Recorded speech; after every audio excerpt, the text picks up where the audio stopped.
Welcome to Indiana Sports Beat Radio, presented by Endeavor Hospitality Group and Andy Moore Honda of Bloomington. Know your role and shut your mouth, you jabroni. Fires upfield into the end zone. It is caught. Jelani Woods, touchdown, INDY. A 43-point night for Tyrese Halliburton. How do you like that, partner? Galloway drives all the way to the hole, throws it up, got it! Indiana's got their first lead of this contest. I mean, that's a goddamn Emmy winner right there. Now, from the Golf Club at Eagle Point Studios, here's your host, Jim Coyle. Hello, everybody. Welcome aboard another edition of Indiana Sports Beat Radio here on this Wednesday. It's July 19th. Thanks a lot for coming along with us. We appreciate you. Everybody jumping on the Andy Moore Honda hotline. And don't forget, Indiana Sports Beat, powered by Andy Moore Honda. Just go to andymoorehonda.com to get more to your door and the best in new and used vehicles. And Endeavor Hospitality and the family of restaurants in and around the Bloomington area, like great places like BB's Market, where you can get the best in meats, custom-made products, and Chop Shop, located right next door, the newest steakhouse in the area, which is exquisite. You can go in there, just have them cut the steak how you want it. Welcome aboard. How's everybody doing? We've made it halfway through the week, and I'm wearing my Never Lose Hoop shirt. That is tomorrow, July 20th, Thursday at the Golf Club at Eagle Point. If you have not signed up, you're late. Get to it. But there's still room for you to play. And come out and play. It will be fun. Hope you're having a good day. Cal Neddenriep will join us later on. Rick Bozich as well. Looking forward to that, as well as everyone jumping on the Andy Moore Honda hotline, like I said. Larry jumping in from Toronto today. Philip pointing out that 12 Major League Baseball teams scored in double figures last night, the most since July 4th, 1894. Are you kidding me? Hello with that one. What is going on with that? But the Reds weren't one of them, were they? They lost in extra innings, I believe. Man, so the Reds keep downsliding, huh? Was that four straight? Yeah. Now, is that just four straight losses, or does that count from before the All-Star break? No, I don't. They weren't. I thought they went into the All-Star break doing pretty well, but I could be wrong. I know they've lost 6 out of their last 11 after winning 12 straight. It's got to happen. You just got to get it back on the winning side. I mean, they're really 2.5 or 3 games back. This is their 6th loss in a row. So that starts from before the All-Star break then. Yeah. So this is things are not looking well. I mean, I'm sure if you're a Reds fan, you're used to this kind of disaster taking place whenever the hope begins to come back into your system. Well, that'll happen every now and then in baseball, and especially when it's cooked around an All-Star break like this. But it's time to drop out of that. Yeah. And get it going again. Philip says, should the Reds be buyers or sellers? Man, they got to be buyers. They've got to get some pitching. They've got some top-notch pitching. They need some top-notch pitching, I should say, is what I meant to say. How's everybody doing? Appreciate everybody jumping on. Kent from Mount Pleasant, Michigan. John from Southport. Everybody from all over the place. Appreciate you guys.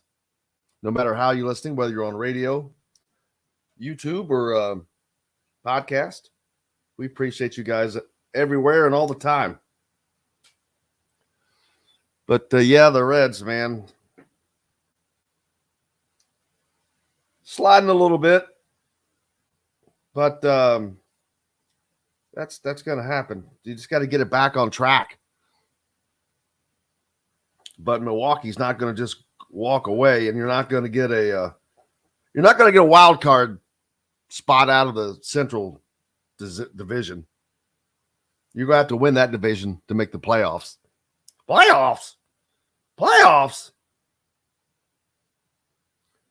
The fact that we're talking about the Reds in the playoffs, that's an amazing thing in and of itself. But yeah. Oh wow, they did go into double figure. So is this the is the 11-10 game the continuation of the 2-2 game? Could be because there was a result that was 4-2, so I don't know. For Cincinnati and San Francisco? Yes. Okay, that must have been the continuation of that game, and then the next game went into double figures for both. Philip pointing out that 12 major league teams scored double figures last night, the most since July 4th, 1894. Two of them were in the same game. The Reds losing 11-10. Not good. Then the Chicago White Sox lost to the Mets 11-10. Atlanta lost to Arizona 16-13. Minnesota beat Seattle 10-3. Yeah, that's a bunch of double figure games. Well, there's one that's the Reds, and three games, 4 games. Okay, 4 games had both teams in double figures. When does that happen? Isn't that what he was talking about? Well, so he had 12 MLB teams. No, 12 of them scored in double figures. 4 of these games had both teams in double figures. So that's a third of that. That's crazy. Wow. But not only that, it gets crazier yet.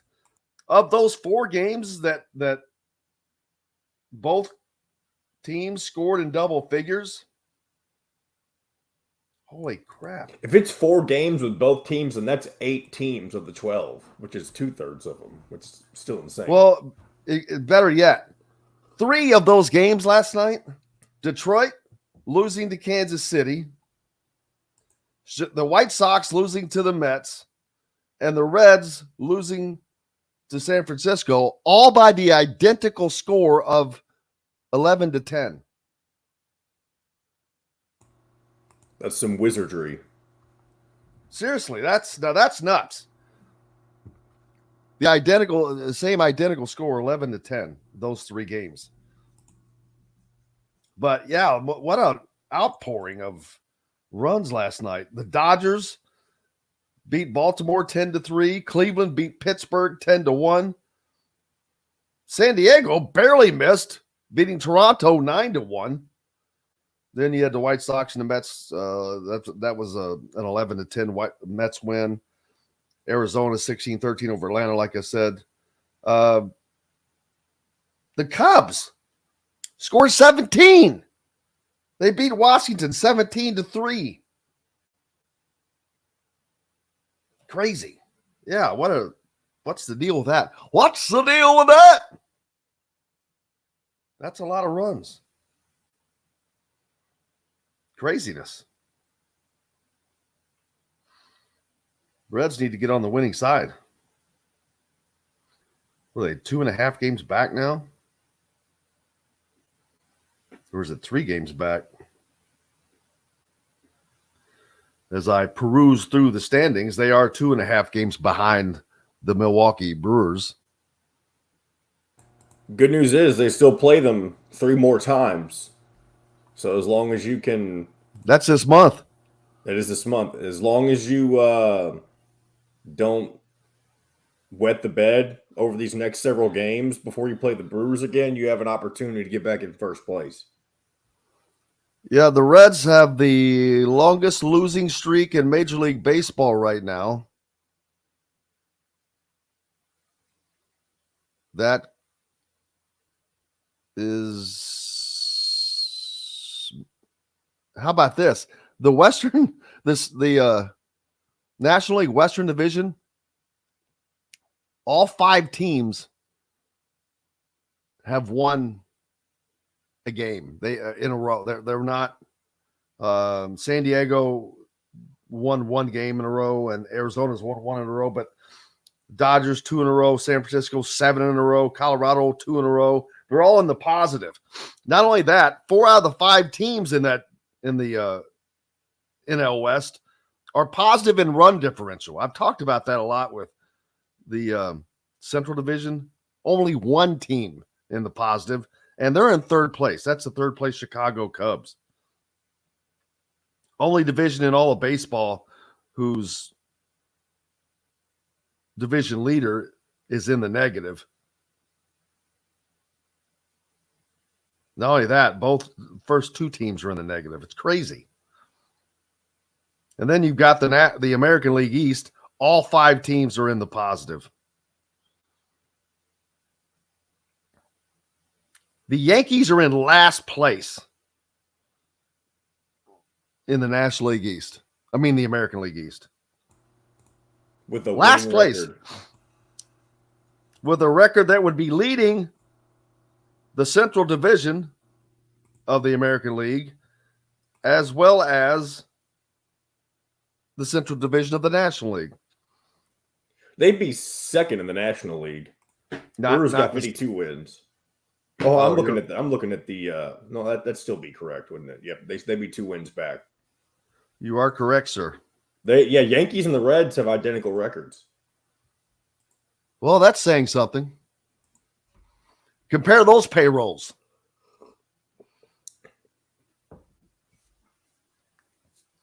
And Philip said Philip pointing out the Cubs actually trailed 3-0 in that game, then scored 14 runs between the 7th and the 8th innings. Holy crap. Yeah, that's the thing about baseball, man. It's like things just erupt out of nowhere. Just a bit outside, Tanis. Thank you very much. 1 in a row. They've won 1 in a row. That's right. Or lost 1 in a row, whatever I was talking about. Keep on rolling today. Well, we'll talk to Bozich about that Break. About that output of runs last night. I'm sure he was. See, his White Sox were on the losing end there, weren't they?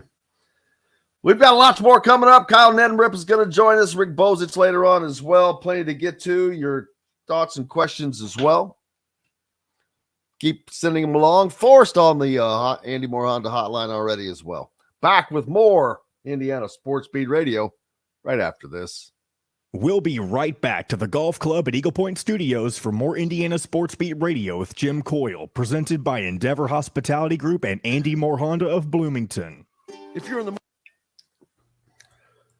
For tomorrow's show, are you going to be like outside somewhere? Because I know it's Never Lose Hoop Day.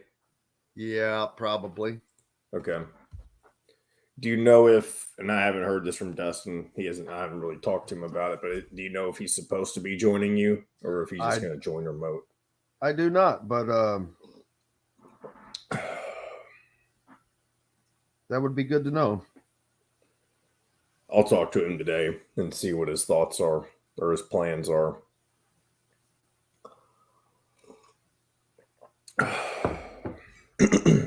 Excuse me.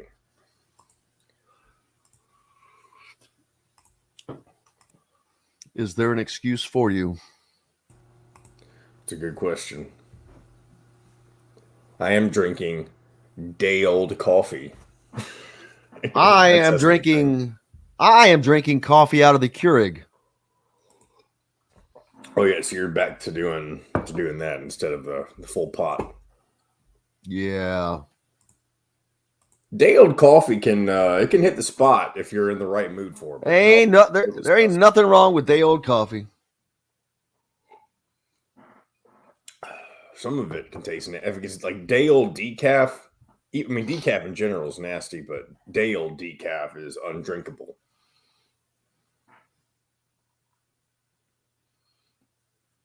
And I drink all my coffee black, too, no matter what kind of coffee it is. Coffee black, cigarette. Start my day like all the rest.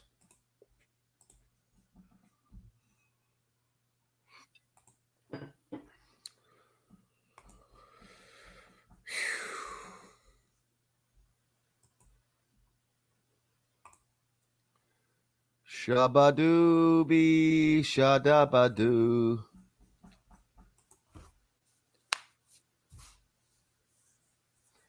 Waka, waka, waka, waka, waka, waka, waka, waka. Waka waka.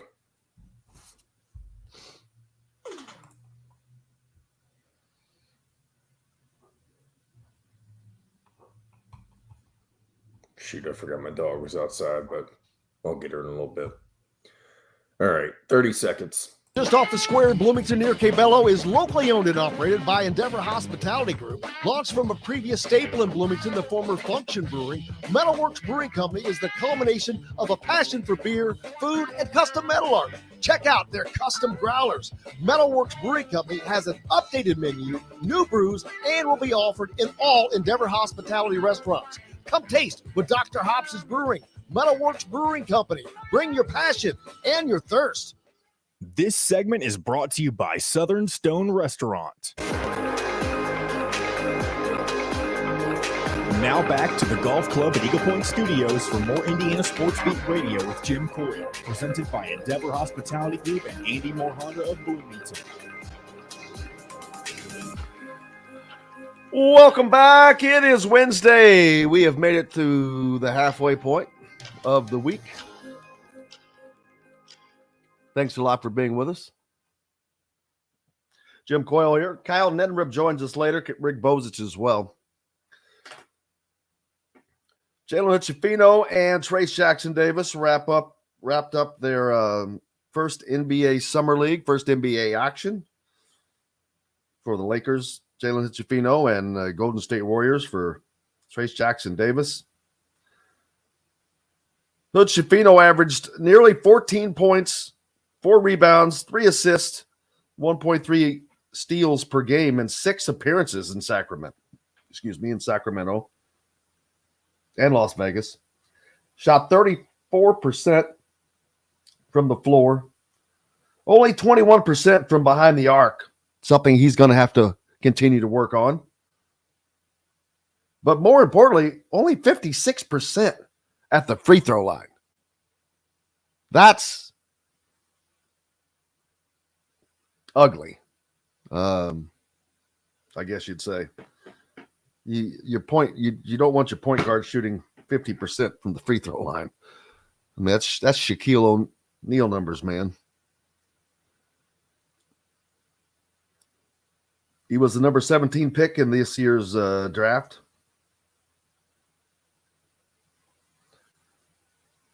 Trace Jackson Davis only managed to play in 2 games due to a hamstring injury. But in those 2 games, they averaged 16 points, over 8 rebounds, 1.5 assists, steals, and blocks per contest, while shooting 66% from the floor and 66% from the free throw line, although that was only a 4 of 6 attempts. In his debut, he's posted 14 points of 6 of 9 shooting to go with 7 rebounds, an assist, and a steal, and a block against the Houston Rockets. In his second game ever, he had 18-point, 10 rebound double-double against the Raptors. So good starts for both of these guys. Not only that, it looks like Jalen Hutchifino reportedly has signed a multi-year deal with Adidas for footwear and apparel. That was per Nick DePaula. The deal was announced by Adidas on Twitter as part of its Chapter 3 collection, and also featured fellow NBA rookie and former Kansas player Grady Dick. Both were Adidas NIL ambassadors while in college, along with Trace Jackson Davis.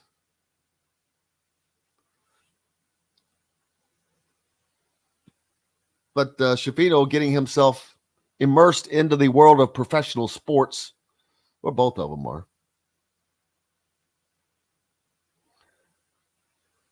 But this is something he's been working for his entire life, preparing himself for. Jalen Shafino, that is. Congratulations on that. Man, I could use a loan. How about it? John Boy. That would not be bad, huh? No, that'd be wonderful, wouldn't it? That would be exquisite. Like a, what do you call a forgivable loan? Isn't that called a grant, or is it something else? I don't know. You can call it a grant, grant and aid. You can call it a lot of things. I would just like it if you just called my name with it. Enjoyed Mike on yesterday, as always, Mike DeCourcy, talking about the differences between as football, college football continues to morph. Got to get these conferences on the same page. What's going to happen with the Big Ten? You know, it's not a question of if they're going to grow more. It's when and how. It was announced yesterday, I believe, that the Pac-12's long delayed media rights deal will not be announced at Friday's football media day. That's per The Athletic, because of recent developments in the negotiations. Now, what does that mean? Maybe they have somebody coming in. We don't know. We've seen folks come to the table that were not at the table 6 months ago, that person said. The patience that the presidents and chancellors are showing is paying off, because waiting is going to result in better deals than the league would have gotten 3, 6, 9 months ago. They kind of don't have a choice. We've talked about how well the Big Ten has done with positioning themselves in this regard. TV markets, they've got the top 3 in the United States. New York, Los Angeles, Chicago, Washington. I mean, yeah, I know the top 3. What are the top U.S. TV markets? The top 3, I believe. I know that particular order.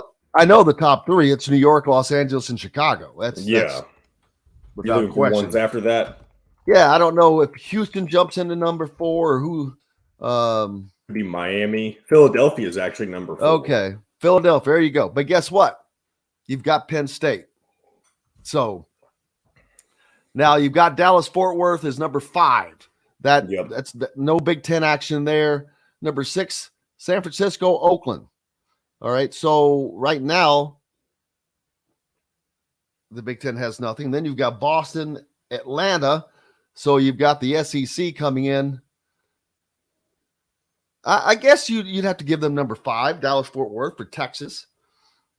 And then Atlanta. So they've got number 5 and number 8. Big Ten has 1, 2, 3. I don't know if I would count Philadelphia for them for Penn State or not, but I think you can. I mean, you got Washington. You got Washington, D.C. at number 9. That's Maryland. So they've got 5 out of the top 10 TV markets. And then you go to Detroit, number 11. That's Michigan and Michigan State. Minneapolis, St. Paul's right there too. I did not realize they were that big. Minneapolis, St. Paul, number 15. Cleveland, number 17. Then Pittsburgh, number 23. Portland, Oregon's right there. So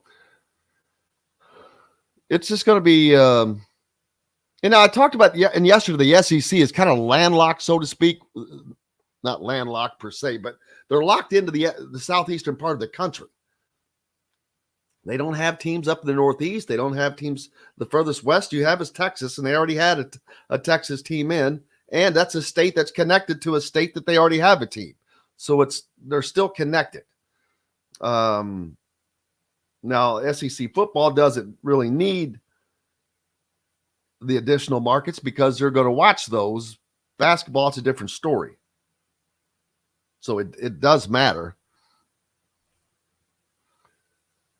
It does matter. What does the Big Ten do next? Do they do anything? Are they going to wait? I don't think that you wait for Notre Dame anymore. But that's, I mean, what do they bring besides? It's a great school, obviously, but besides football, they've got a good women's basketball program.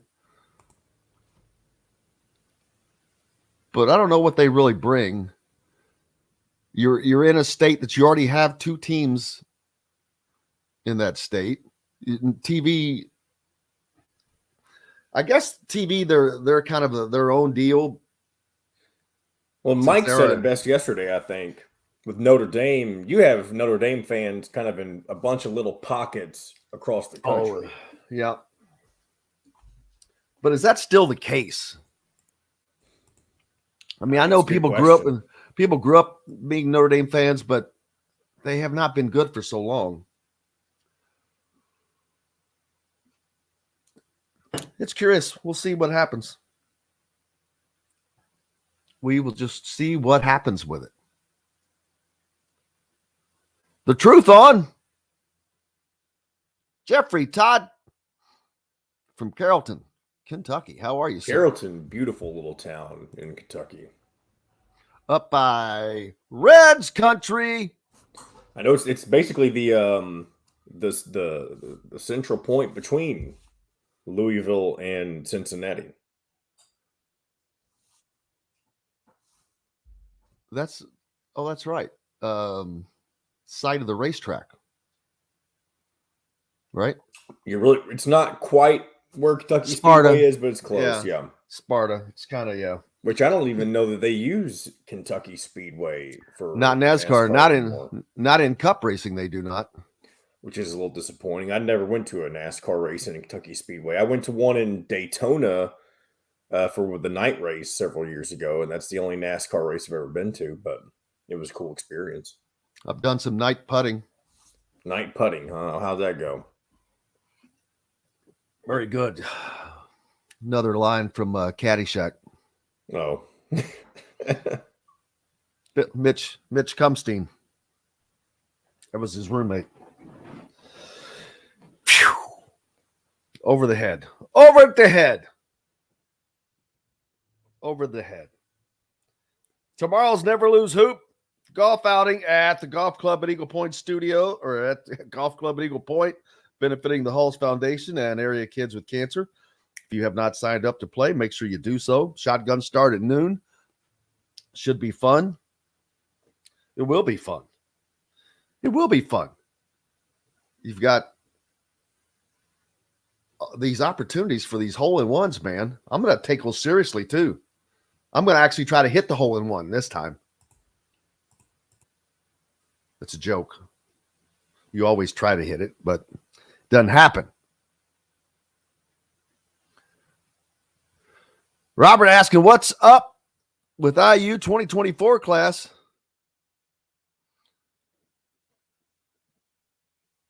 Yeah, well, I don't try to explain recruiting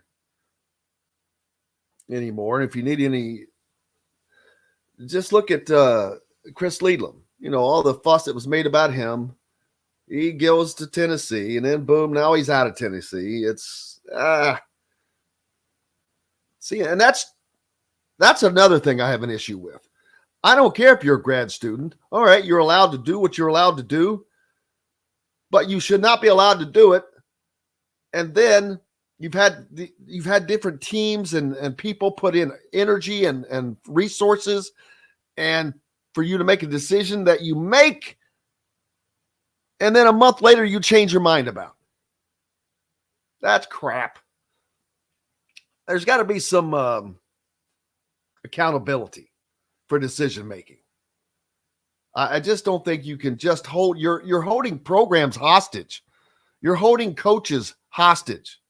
You're holding teammates hostage by doing that, by being allowed to do that. man, I think that they've got to continue to tweak these rules, and that's fine. You have the right to transfer as a graduate student, and without some of the rules that the other guys have to go through, that's fine. But you shouldn't be able to just jump around willy-nilly. Because as a grad student, could he not announce that he's going to another team now and then yet do it once again because he's a grad student? So many rules, it's hard to keep up with, but if that's the case, I just don't like the fact of holding programs and coaches and teammates hostage. Now, I don't know what happened there. Is the decision-making process played out and it didn't work out for him. Don't know what that was.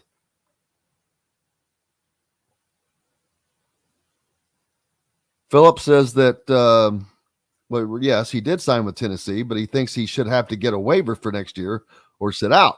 That's exactly what I'm talking about. As a grad student, you have some leeway that the other students don't have. That's fine. I don't have a problem with that. But I don't think you should be allowed to just use it to your advantage over and over. It's there's got to be, everything is to their favor now, to the athlete's favor. I know that's the opposite of what it used to be like, and that's fine, but I don't know that you can just go that far and just let it run wild, which is what the case is right now. Kind of like John Boy, just running wild. That's right. Break. We've got to take a break. Up next, Kyle Neddenriep will join us. We'll get caught up on everything that's going on in his world and yours as well. Back with more Indiana Sports Beat Radio right after this. We'll be right back to the golf club at Eagle Point Studios for more Indiana Sports Beat Radio with Jim Coyle, presented by Endeavor Hospitality Group and Andy Moore Honda of Bloomington. Whether it's He's not next, but he technically is our next guest at 9:30. But wow, so we definitely can never again go an entire hour with nobody. Oh, no worries. I get it. I hate that we don't have Dylan Sin and or Dustin. Yeah, Dylan needs to be moved to this day. I'll see if he's able.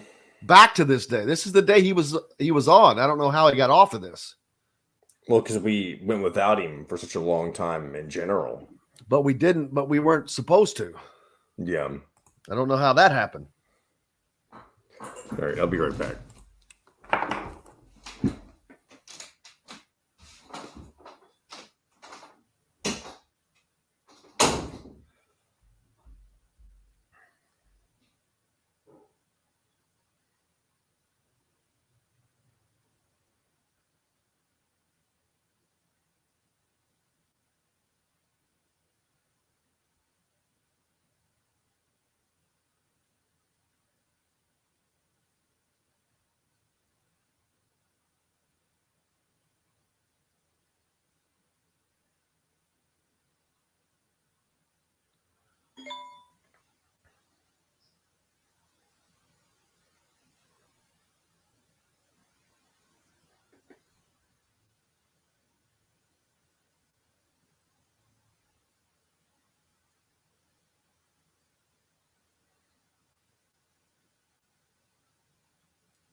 Yeah, I had no idea that we had all three segments open. Hold on.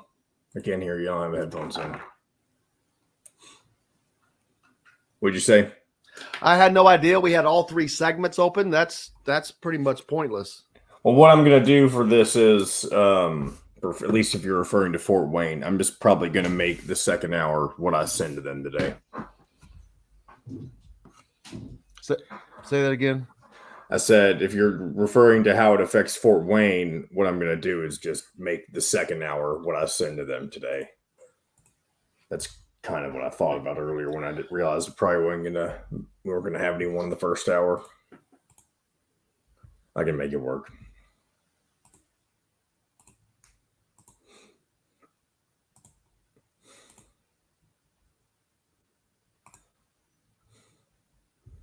All right, 30 seconds. Area is a fresh, home-cooked, nutritious meal prep that we cook up. The Fresh Fork takes care of all the planning, shopping, and prepping and can even deliver them to your doorstep once a week. That's right, it's the fastest, simplest, and easiest way to avoid decision fatigue. You pick your plan and pick up at BB's Market with no extra charge. So leave the heavy lifting to us and enjoy healthy eating with stocked meals in your fridge. Order online today at thefreshfork.com. Fresh Fork is a proud partner of WOW Network. This segment is brought to you by RE/MAX Advanced Realty, Indie Home Pros team by Cheryl Sizemore.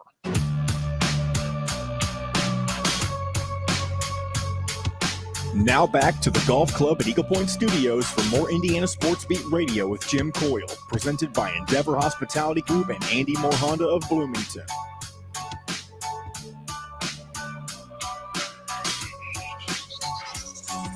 Welcome back, Indiana Sports Beat Radio here on this Wednesday, July 19th. Thanks a lot for being with us. We appreciate you. Jim Coyle with you. Kyle Neddenriep will be joining us, as will Rick Bozich. Looking over some Major League Baseball news. I know we talked a lot about the Braves last week with Clayton Truder on, author of Loserville.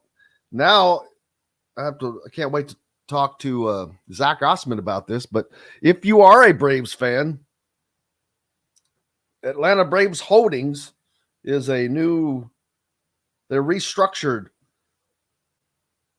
how they do business with Atlanta. It's kind of a spinoff, basically, from Liberty Media. Fans will be able to purchase stock in the newly created Atlanta Braves Holdings, Inc.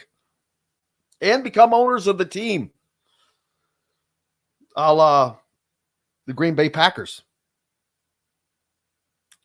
Plans for the spinoff were announced last year and made final in a vote by Liberty stockholders led by Chairman John Malone on Monday. Braves Chairman Terry McGuirk and President Derek Schiller will continue in their lead roles in the team, and the Battery Atlanta, the mixed-use development adjacent to Tourist Park, includes a businesses, hotel, restaurants, concept venue, and other properties. How about that? Atlanta's one of the most profitable franchises in sports.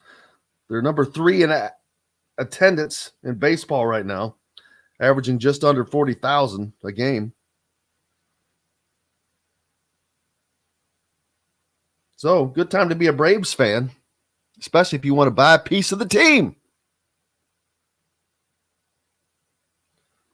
They're making money. Profits have enabled the team to sign many of its core players to long-term contracts, which creates continuity, which is exactly what you want. Yeah, it's kind of different, man. No, not many of your favorite teams can you actually be an owner of. Now, how much ownership are you really going to have? Yeah. Who knows? How about Shohei Ohtani? Where's he going to end up? 2 weeks prior to the Major League August 1st deadline, his team, the Angels, they're 500. Are they going to be able to trade him? How much is he going to be worth? I mean, this could be one of the biggest trades in years in baseball.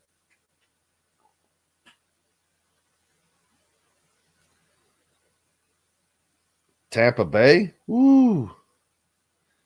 That would be the rich getting richer.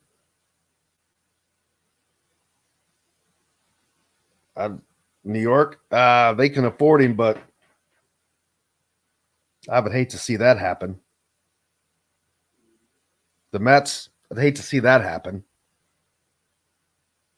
They have the biggest payroll in all of baseball. Orioles, I'd like to see him go to the Reds. Of course, none of these proposals that I'm looking at mention the Reds. With good reason. They can't afford him. Can't afford him, baby. How much is he going to end up with? That's what I'm going to be interested to see. James said he read that Tennessee oversigned by one with 2 players returning after thinking they were NBA material in regards to Chris Liedlam.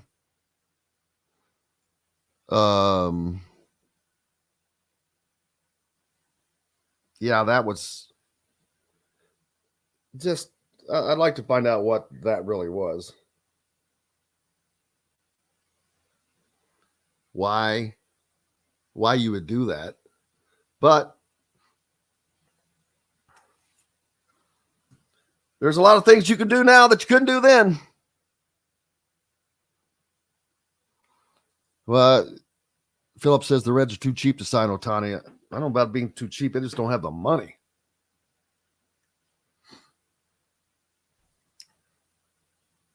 He's going to make as much as half as their payroll, I would imagine.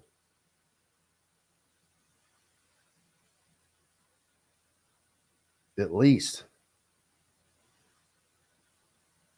Can the Yankees come back? They're the last right now. Not that I care. And Pat Fitzgerald, named among others who are being sued by former Northwestern football players, singular and the plural. I think that there's going to end up being more than one. Without question. You knew this was coming, and it's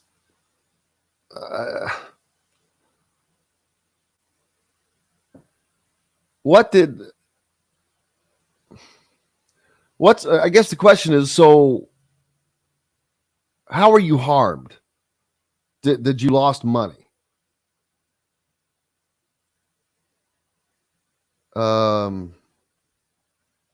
I just, we're too litigious these days, man. I think people look for a reason to sue. Look for a reason to get out of things.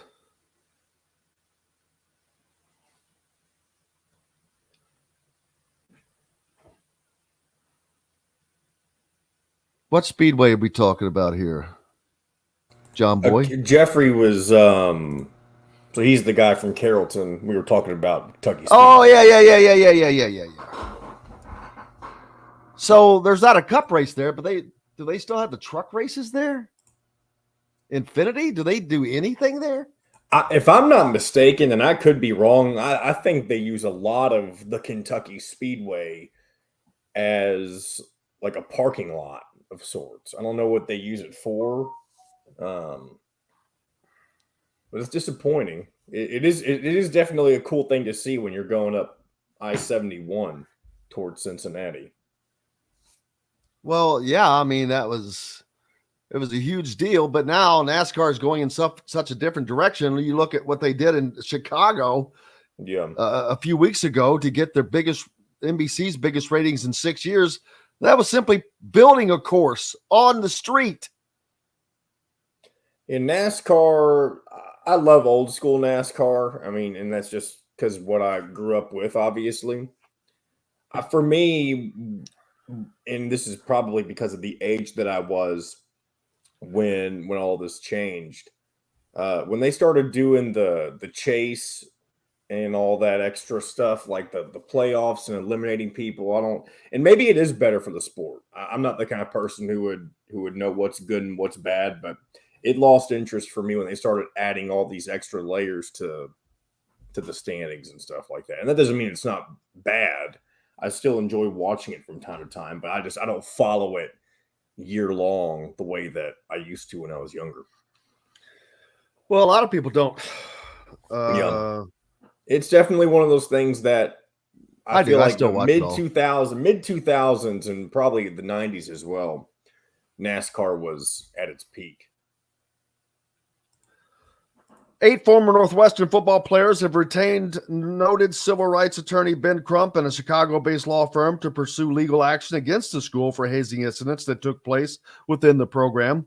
As I talked about a minute ago, Crump and the Lebanon Bricati firm say they have discovered a vast array of incidents of abuse within the Northwestern program. Northwestern conducted a 6-month investigation into hazing allegations within the program, announcing July 7th that claims from a former player that were largely substantiated, but that the coaches were not aware of the incidents. After initially suspending head coach Pat Fitzgerald for 2 weeks without pay, Northwestern fired him subsequently thereafter. And quote, whether the coaches at Northwestern approved or participated in the harassment of these players or not, they are responsible for allowing and enabling a toxic, disgusting, and damaging culture in the programs, the attorney said. Oh, okay, again, and I'm not saying that this is okay to do or anything like that, but having played football, I know the degrees of simple practice, how tough two-a-days, all that stuff are. And was the hazing harder than just simply going through practice? I'm finding that hard to believe, but I'm not disputing because I don't know. I wasn't there. I didn't go through it.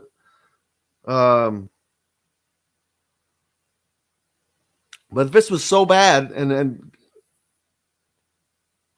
why wasn't this ever mentioned? I mean, is every single little thing now a suable offense?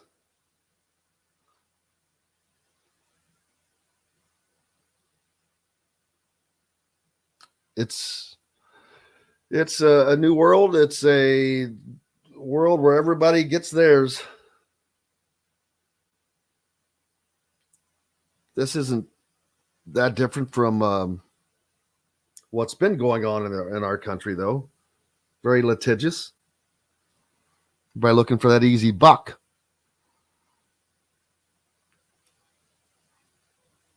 But I wonder why. How are these players damaged financially? I guess that's what I want to know. I'm not taking up for Northwestern. I'm just asking a question. I'm curious.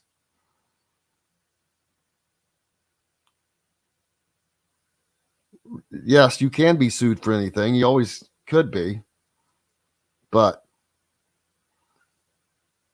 Andrew says players are soft.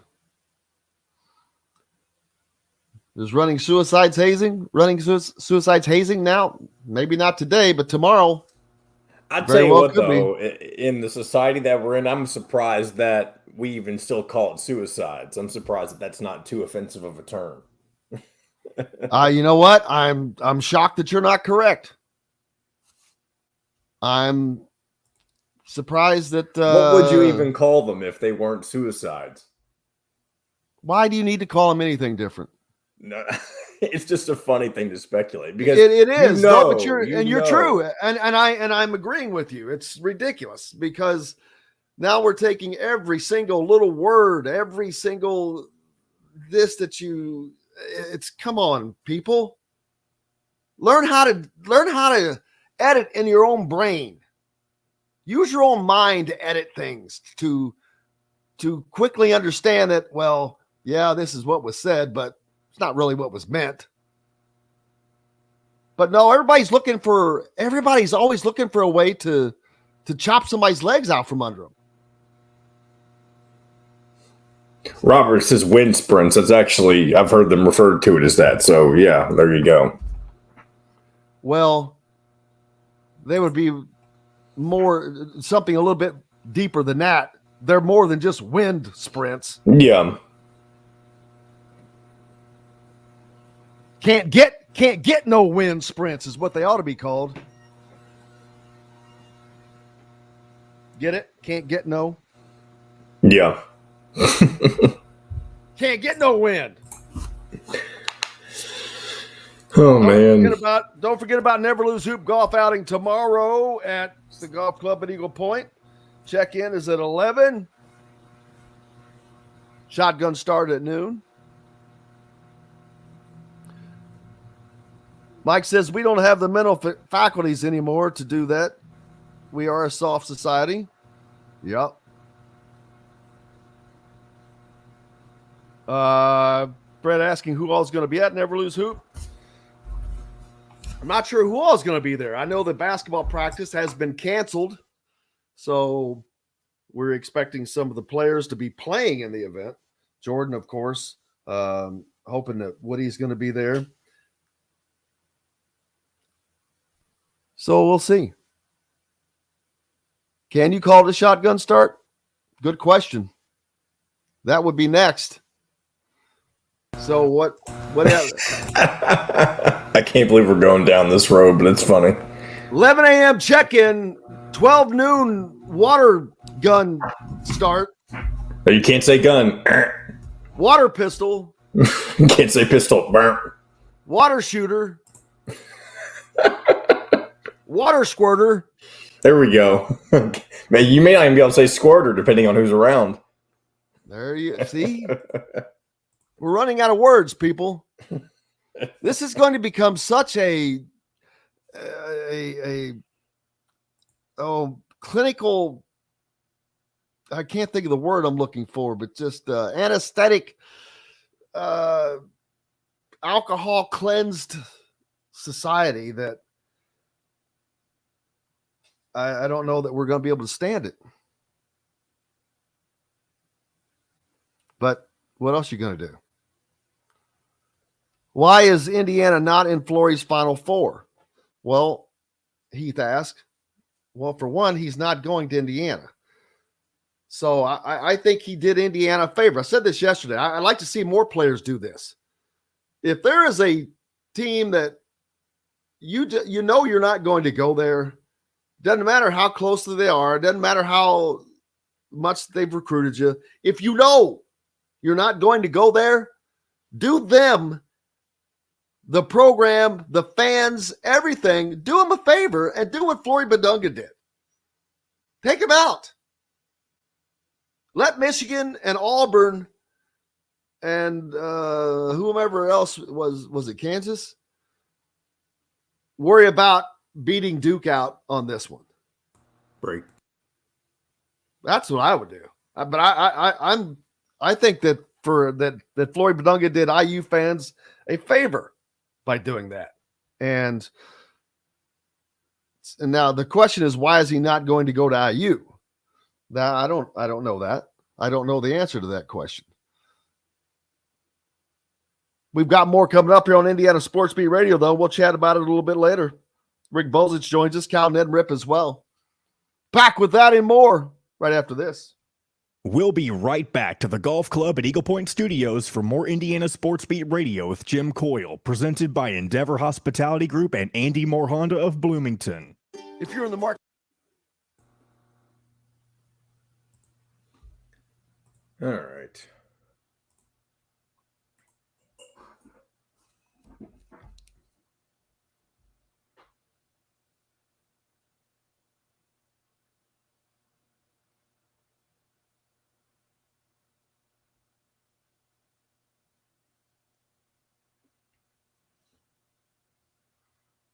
All right.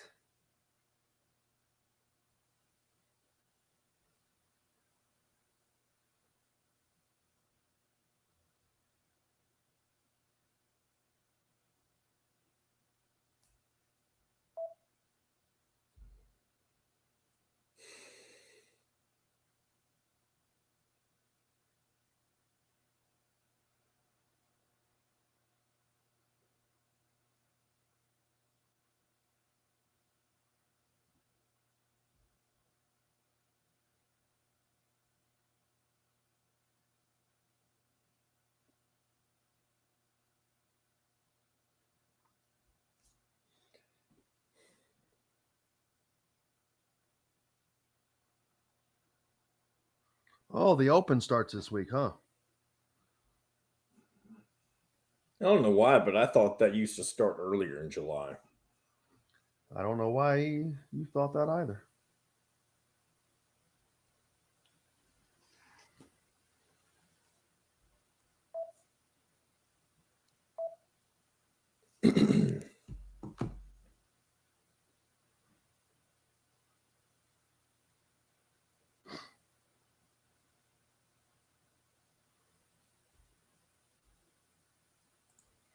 Scotty Scheffler, Roy McIlroy, John Rahm, Patrick Cantlay, Victor Hovland, Alexander Schauffele, Cameron Smith, Max Homa, Matt Fitzpatrick, Wyndham Clark, Jordan Spieth, Brooks Koepka.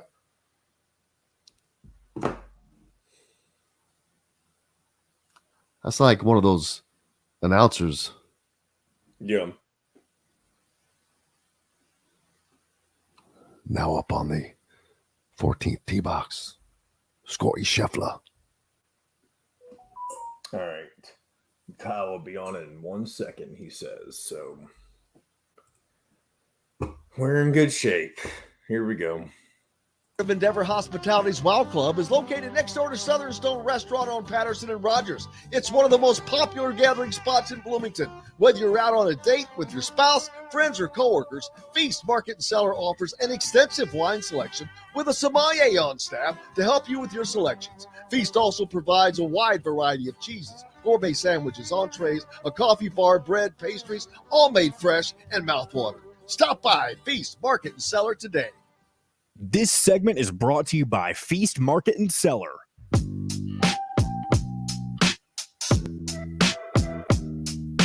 Now back to the Golf Club at Eagle Point Studios for more Indiana Sports Beat Radio with Jim Coyle, presented by Endeavor Hospitality Group and Andy Moore Honda of Bloomington.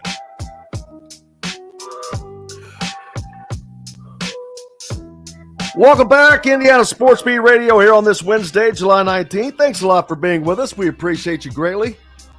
Brought to you by our good friends from Feast Market and Cellar, located right next door to Southern Stone Restaurant, part of the Endeavor Hospitality family of restaurants. And that's a good one there. Kyle Neddenriep joining us.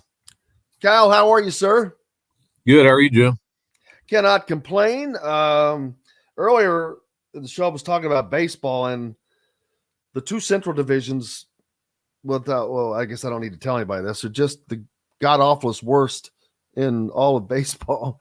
The National League Central, though, is the worst of the worst.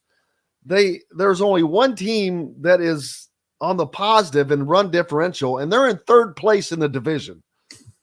I don't know how that happens, but it's the only division in all of baseball that the first and second place team are in the negative and run differential. Yeah, that would be great for not mediocrity, but what's the word? I forget the word I'm looking for. But that's not the case. They're just mediocre. No, the American League Central is not much better. I don't know if I can't remember what the Guardians and Twins are now, but they're barely 500 and they're leading the division. And the Tigers are pretending they're part of the discussion. They're in third, but they're like 10 games under 500, so it's like hard to know if they're actually, they're not very good. So, but yeah, it's part of this is because the schedule is different this year with the you don't play a unbalanced schedule anymore. It used to be where you'd play like the Tigers and White Sox would play like 18 times in a season, so you kind of artificially get your win total up by playing the Royals and White Sox and Tigers and Twins, and now with this balanced schedule, you're playing everyone in the league. So that's why you're seeing, I think, the more drastic change. The American League East, I think everyone is easily 500. So that's I think the Red Sox are in last. They're like 6 games over 500, which that's pretty strange. Yeah, it's been a strange one. And then last night, baseball had 12 teams score double figures in runs, which was the most since July 4th, 1894. Wow. Which was crazy. But then 3 out of those games had I think there were 4 games that had both teams scored double-digit runs, and 3 out of those 4 were the exact same score, 11-10, 11-10, 11-10. Yeah, Tigers Royals is one of those. Is that Royals won 11-10, that's weird. That's again, those teams are not good offensively, so I don't know how that happened, but yeah, that was a Diamondbacks game was 16-13 I saw last night. I didn't see the final. Yeah, it's crazy. Yeah, and for not having the offensive numbers are it's just that's kind of surprising that would happen that way on the same night. So weird stuff. Let's see. Oh my gosh, I keep drawing blanks on names here today, but Floyd Badunga recently announced his final 4 schools in Indiana, not among those 4, which normally that would be a shock, but I think that he did Indiana and their fans a favor by doing this. And I wish more players would do it. If there's a school that you're just not going to go to, but they've recruited you hard, go ahead and cut bait. Let people know this is not going to happen. And I think that he did Indiana, their fans, a good turn by doing this, by showing that, hey, you know what? It's not going to be IU. These are the 4 that are left, which means at least 2 or 3 of those probably don't have much of a shot either, outside if their name's not Duke. But it's probably a good he did Indiana and their fans a favor, I think, by doing this. Yeah, I mean, and to those of us who follow it and kind of, I mean, it wasn't a big surprise. And I know people are upset, like, why didn't you include Purdue in that too? And it's like, well, they really hadn't been part of it for a while. So, and he said, he did say about a month ago, I'm going to try to get to IU one more time. So, that's kind of why it was said, IU not included, but I think not a huge surprise for those who had kind of been seeing what was happening, for a while. I know Cincinnati, a long time, people thought he was going to go there, and so for them not to be on there too, I thought was somewhat interesting. So, but the 4 schools, the only one, Michigan, I was a little bit maybe surprised by that they were on that list, but the other 3, not really. I mean, I thought. Bruce Pearl's been in there so much. Bill Self has been following him around throughout his AAU season. And obviously Duke has been a major player in this and probably changes recruitment more than anything here in the last month and a half. So, but yeah, I agree with you. If you kind of, I don't tell kids what to do, but if someone asks me, I say, cutting the list down is actually helpful. It's not a look at me type of thing. It's it almost makes your life easier because you eliminate a lot of the extra. You eliminate, the extra phone calls. You eliminate a lot of the fans who might be, they're all trying to, to like you or build up their own programs, but also kind of, you just eliminate a lot of extra noise that isn't necessary. That's saying if you know who those schools are, then yeah, go ahead and cut it down and make things a little bit easier. So he did it pretty late in the game, I would say, to cut it down. But, if he does fully intend on committing before August. But at the same time, yeah, I mean, it's not I don't think it was a huge shock to those people who'd been following it for a while. And, yeah, I mean, Duke has definitely been a game changer in this situation. Now, I will say that I am surprised that Indiana is not part of his schools that he's still considering, because it seems to offer virtually everything a player would want in the academics. The academics are obviously there, but with the way that Indiana has been trending as far as recruiting, they just got 2 guys in the NBA. So Mike Woodson's showing that, hey, I can get these guys moved along. And it doesn't have to be a 4-year guy. It could be a freshman, which he had both of those going this year. So it is a little surprising that being a homeschool that they were completely dismissed. I do have to say that. Yeah, I mean, me too. I would have thought they'd be in the mix. It didn't seem to be going that way though, for whatever reason. I don't know the reason why necessarily, but yeah, I mean, I would have thought, looking back to the season or the end of the season, that they would be part of any finalist list. And, but Flory, it is different too, because he doesn't have a connection other than just living here, for the last couple of years. He doesn't really, there's nothing, the candy stripes, why would they mean anything? Or, the IU history, why would they mean anything? But you could look at it the other side. Well, he's only lived in Indiana when he's been over here. So, so that you could look at that side of it too. But, I know Duke does resonate to him because he knows that brand from growing up. It's just so that kind of goes to show you, like, yeah, Duke carries some more weight, and that's no big shock to anybody. But yeah. So I don't know all the reasons why it kind of transpired the way it did, but I kind of go back to, he doesn't really have any real connection other than just living here the last couple of years. And really, he's living in more of a Purdue area than an IU area in Kokomo. So you could make that argument too. But yeah, I mean, I think he looks at these schools, everything with a clean slate, and he's looking at it from like, what's going to be my best situation. And, and the fact that Duke obviously does carry weight with him. He said that. So, that's part of a big part of this finalist list. Yeah, as soon as he mentioned that they were in the running, that it seemed to take a change there. But that's, it is what it is. Everyone has to do what's best for them. Plus, the thing is about him, I don't see him being.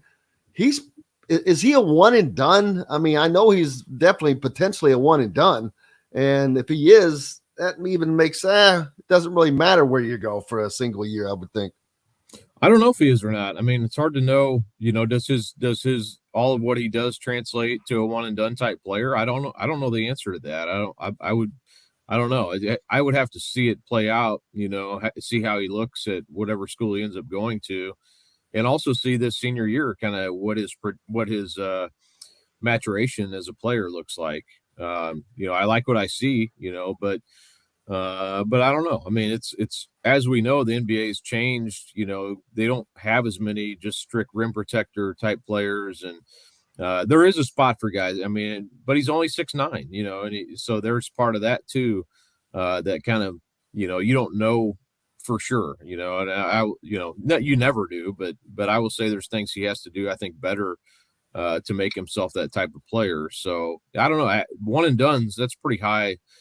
High standard, I would say, or high expectations. I think I could see him going to wherever and being really good, and being a type of guy who really plays himself into a good position in the future. But I think there's still things in his game where he's going to have to get better. I think to get to that level. Kanan Catchings, another name familiar to basketball fans across the state of Indiana, who's committed to Purdue at the moment. But yet we still keep hearing his name popping up, and now he's going to leave Brownsburg and go to Overtime Elite while still maintaining his commitment to Purdue at the moment. Yeah, and I talked to his mom at length last whatever day that was, Thursday, I believe. And, I'd heard this was probably, there's been rumors again about him for a while, potentially going to Overtime Elite or some other prep school. And I think that, I don't know if you read the article, but she did say there's a lot of things within his background that they think maybe a change of scenery or looking at something different, and nothing. She spoke very highly of Brownsburg and his he's basically been with the same group since third grade. So it wasn't an easy decision at all.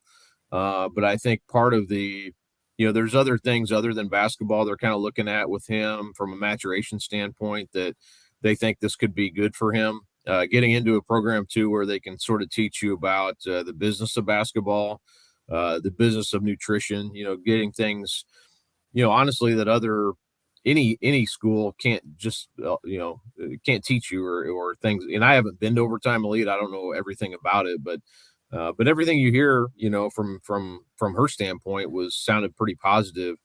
From that standpoint, as far as, so we'll see how it plays out for him.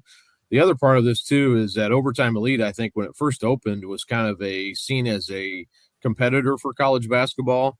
And now with NIL, that has sort of changed into being sort of a prep school scenario for these kids who, you can go there and sign, and I know they were saying they were signing kids for 6 figures and coming in, and they're basically turning into pros at that point. But there's also this option now with NIL. You can come in, basically go on scholarship and earn NIL and also maintain your college eligibility. So there's that. It's more of a, now colleges recruit those kids at Overtime Elite instead of sort of competing with them for what would be professional prospects. Those guys going pro immediately. So, there's sort of it's sort of a 2-part thing now at Overtime Elite, not just go be a pro right out of high school. So I think that's part of this too. And his plans as far as, last week, still go to Purdue. I know people talking about that as far as what his future may be. And I don't know, other than what you told me, what that future holds. And I will say he's a Purdue commit because he is for now. So, but anything that's not just saying for him, anybody, it's until you sign that paper, you don't know what could happen in recruiting, but yeah, so him leaving, that's a big one. I mean, he's going to be, he would have been one of those top 3 guys, I think, for Mr. Basketball for next year. And he is definitely, if he continues on his progression as a player and, continues just to mature as a person, he's an NBA guy to me. I have no question. He's such a great offensive player, man. He's there's just stuff that he's more advanced than I think anybody in as far as that goes, as far as offensive game goes in high school basketball. So, I hope it works out for him. I think it can. I think he's probably could benefit from going there potentially. I know Brownsburg hates to lose him. Obviously, he would have been they would have been maybe one of 2 or 3 top contenders for state championship, if not number 1. So they hate to lose him. And from a perspective of someone just following as a fan of high school basketball, I think all of us hate to see it, but again, understand it too, and understand the parents' perspective and the kids' perspective. I mean, if you got an opportunity there, you're going to listen. And his mom did say, like, we heard from all kinds of prep schools, and this was the only one he really considered leaving Brownsburg for. So, it was, so I get it. I haven't been in that situation, but I can empathize with what, the decision-making process. Absolutely. Make sure you're giving Kyle Neddenriep a follow on Twitter and for all of his content. What's up next for you, my friend? I'll have another story out here today that I think will be interesting for people in high school basketball. And you can't say much more than that yet. But and then also a lot of our football stuff starting to come out now. I went out to Center Grove last night. I got a story coming on why that program has won 3 consecutive state championships at 6A, which just isn't done. So we're kind of getting some background on that and their run for 4 and all kinds of football stuff coming. But yeah, been a little busy with basketball here the last few days. So I think, some more news coming. We'll be looking for it. Kyle Neddenriep, appreciate you, my friend. You bet. Thanks, Jim. We've got lots more coming up, including the great Rick Bozich up next here on Indiana Sports Beat Radio. Back with that and more right after this. We'll be right back to the Golf Club at Eagle Point Studios for more Indiana Sports Beat Radio with Jim Coyle, presented by Endeavor Hospitality Group and Andy Moore Honda of Bloomington. Whether it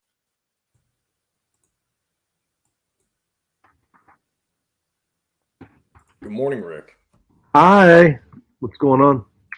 How are you, sir? I'm good. How are y'all? When is Big Ten football media day? Next week? Next 25th and 26th, which is Wednesday and Thursday. In Indianapolis again? Yes, sir. Is IU the same day as Northwestern or a different day? That's a good question. I'd have to go back and look. I think you'd want to be a different day. think they may get some attention. Ooh, what a disaster. Keeps getting worse. Yeah, it does. Shoot, what do you mean? Tom Allen probably wants to be the same day. That's less attention. Less attention. For who's going to be the starting quarterback? Who is it going to be? I go with Sorsby. I say Really? Taven Jackson. We talked about this yesterday. I say Taven. Why do you say Sorsby? Experience, conversations,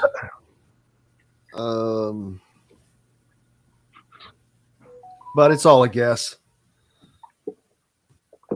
Interesting. I would think it would be Jackson. I wouldn't think he would have come Yeah. from Tennessee unless he was sure he was starting. Most people would have. I don't know. They need a Nate Sudfeld or God. That's the thing if Taven works out, I mean, you've got somebody who's already used their one-time transfer. right. I mean, yes, he could transfer again, but he'd more than likely have to sit out. I mean, you've got this guy for 3 or 4 years potentially. Unless he blows up and goes pro after 2 years. That's true. That is. I mean, if you still That's a get good 2 years problem out to of have. him, That's a good problem to have. yeah, that's a good problem to have. You don't want to have the other kind of problem. It's like losing coordinators because you're doing good, but you just got You need to replace get them some. with the right people. Even when they weren't that good, they had some offensive studs. Like Sudfeld was really good. Tevin Coleman was good. Mm-hmm. Oh, Jordan Howard right behind Tevin Coleman. Even Redding Divine Redding was good Redding. because of the offensive line. And I think back like James Hardy. They had who's that other? DeMarlo Belcher. I mean, they had Oh my gosh, DeMarlo Well, Belcher. they had some receivers too, Yeah. right Yeah, at the daggone it. Cody they were Latimer, Simi Cody Cobbs, Latimer, yeah. Who was the other one? Simi Simi Cobbs. Sidney Cobb. Yeah. And then there's who's the guy that might still be in the NFL right now? Nick Westbrook. Oh, Nick Westbrook. Yes. Yeah. No, they had Here some we go, dudes. guys. Our guests with an exceptional dining experience. With weekly specials, quick, attentive service, Southern Stone Restaurant provides delicious 5-star comfort food with a Southern charm at 2-star prices. Southern Stone Restaurant is part of Endeavor Hospitality's Wow Club. This segment is brought to you by Bubba's 33 in Clarksville. Pizza, burgers, beer. Now back to the Golf Club at Eagle Point Studios for more Indiana Sports Beat Radio with Jim Coyle, presented by Endeavor Hospitality Group and Andy Moore Honda of Bloomington. Welcome back, Indiana Sports Beat Radio on this Wednesday, July 19th. We've made it halfway through the week. And now we've gotten to the best part of the day. Rick Bozich joins us. How are you, sir? I'm good. How are you guys? Man, hanging in there. The Reds are stinking again. They've lost six straight, six straight, I think now. I know they lost the whole 3-game series to the Brewers. That's not good. Did they lose a doubleheader yesterday? Yes. Oh wow, they have lost 6 straight then. Yeah. They had the remainder of the game with San Francisco from the night before, and then they were one of 12 major league teams that scored in double figures yesterday, which is a record set in 1894. Three of these games had double digits on both sides and the exact same score. 11 to 10. The White Sox 11 played to 10. one. They 11 lost to 10, 11 to 10 too. Yeah. 3 11-10 games, huh? And Cal Neddenrip's Detroit Tigers was in the other one. So it was the Reds, the Tigers, and the White Sox. And I think they all 3 lost. Yes, they did. Not good. Hopefully the Reds can get back going after the break. We'll see. Baseball's about that. But your White Sox still have a puncher's chance. No, they don't. They're 9 games behind. They're 9 I was trying to be nice. Behind 9 games behind the Twins and 15 games behind, under 500, I think. And with the trading deadline coming up, they're going to be dumping players soon and payroll. So Yeah. What do the Reds thanks do? for the kind words, but it's not true. Yeah, that's right. Do the Reds try to make a run? They have to try to make a run at this.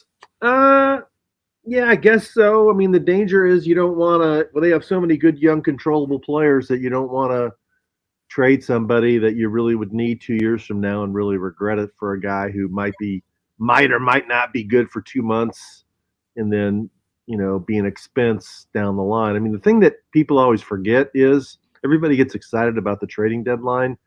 Most of the time, the people that you add don't make a difference.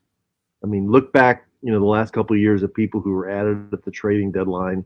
They didn't put you over the finish line. I can remember 2 years ago when the White Sox were really good, and they traded for Craig Kimbrell and Cesar Hernandez, and everybody thought now they got a second baseman. They really fortified their bullpen, and both those guys were terrible.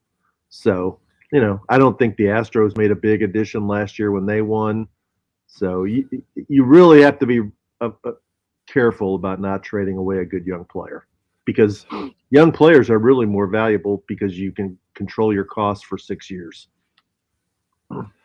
Absolutely. One of your recent pieces, a Kentucky player is going to be out for a while with an undisclosed injury. You've got Jerome Hunter, now Xavier, former Indiana player, again out with an undisclosed injury for him, unfortunately. And it shows how, man, these teams can just be changed so quickly with injury to a specific player. Then we've got Flory Badunga, who has taken Indiana out of the running for his services, which, while surprising, I think he did Indiana and Indiana fans a favor by doing that now. Just get it out of the way. I wish more players would do that. But I am surprised that they are just out of the running. I am and I'm not. I mean, reading some of the stuff that I've read about him since he's been recruited, I always got the sense that the people really in the know never thought that he was coming to IU, that, he came to a few big games because maybe he wanted to see the big games. He didn't even take an official visit his junior year. He's not taking one his senior year. I'm going to be surprised if he goes anywhere up but Duke. I mean, it seems like Duke is his dream school. He's kind of even said that. But, these days, in the days of NIL, maybe somebody can be a dream year school. So it's Michigan, Auburn, Kansas, and Duke. I would never count out Auburn in this situation. Bruce Pearl has gotten high-level guys before. And it's been a confusing recruitment because early on, pretty much everybody said he was going to go to Cincinnati because of his relationship with, I think it's Drew Adams. Yep. And then that just kind of ended. So I don't know. But I agree with you. Telling somebody in July that you're not coming is you stop. You give the other teams a chance to focus their energy on another player, and you stop all the chatter where he lives in Kokomo of people asking him if he's going to go to IU or Purdue. He's not. So you move on. Yeah, if he didn't live in the state of Indiana, I don't think he would have done this. He would have kept Indiana in the running, but this is a way to get that out because Purdue's not in the picture. Right. Now Indiana's not in the picture. He can focus on what he wants to focus on and not have the media crush that he would have had that still being laying out there. I'm more interested in, and I didn't hear the whole thing. I only heard the last few minutes when I was waiting for Kyle to wrap up, but I know that Cannon Catchings is leaving Brownsburg to go play at a prep school. He's been committed to Purdue for a while back in the spring. I do not think he makes it to West Lafayette. He wasn't going to Purdue. You don't think he'll end up at Purdue? I do not think he makes it to West Lafayette. Yeah. So that could happen. I mean, if I was Purdue, I'd be nervous. I didn't follow him that closely in the summer. Did he play great? Is he going to move up the recruiting rankings? Well, he's a 5-star, and now every 5-star has to treat this as a business now.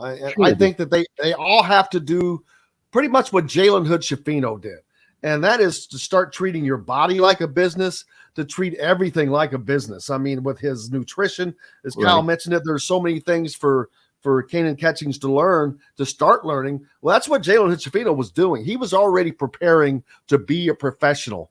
And he was fortunate to spend 2 years at Montverde Academy. So that really got that going for him. He was able to see other guys in front of him, what they're doing, and learn. And I think it's going to benefit him, and that's going to benefit Kanan Catchings wherever he ends up. I know Indiana would sure love to have him as well still, but I just don't think he ends up in West Lafayette. Yeah, I agree with you. I mean, you learn how to live away from home.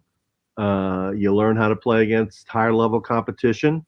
You probably, ideally you'd move up and get some better coaching, or in a lot of those prep schools, they have like basketball only dudes instead of a coach who's a high school teacher and a coach. It's just it's just a more professionalized approach to playing through your career. So yeah, I agree. I mean, a lot of these guys go to Montverde or Oak Hill or IMG or Prolific Prep or wherever you want to talk. Where's he going, to the West Coast? No, he's going to Overtime Elite. Where is that? Atlanta? Yes. Okay. Yeah, I mean, and then you become a 5-star, and some of those Overtime Elite guys just went straight to the NBA, right? They didn't even go to college. Yeah, and Atlanta's that's a big IU recruiting base now area. Not that's just a coincidence, I guess, because it's a different school, but they do spend a lot of time and have had success down there. Could be. I mean, I don't know how. I really haven't heard a lot Indiana mention with him that much. Is he 24 or 25 Catchings? He's 24, right? Yeah, well, yeah, he's, I think 24 class, yes. Most of the names I've heard for Indiana are McNeely and Derek Queen and Mustaf and Betsy and a few other ones. So none of those guys had committed anywhere. That's part of it. No. And the thing, I mean, really, other than Renew and Mbako, who are really good players, Indiana hasn't gotten a full season type commitment for 2 years, right? Since they got Clups and Newton. And it's been a while. It's been a while since they've really focused in on a guy and brought one in. The last two they've gotten have been decommitments, right? Yep. And they still don't have anybody in this class of 24, I don't believe. Right.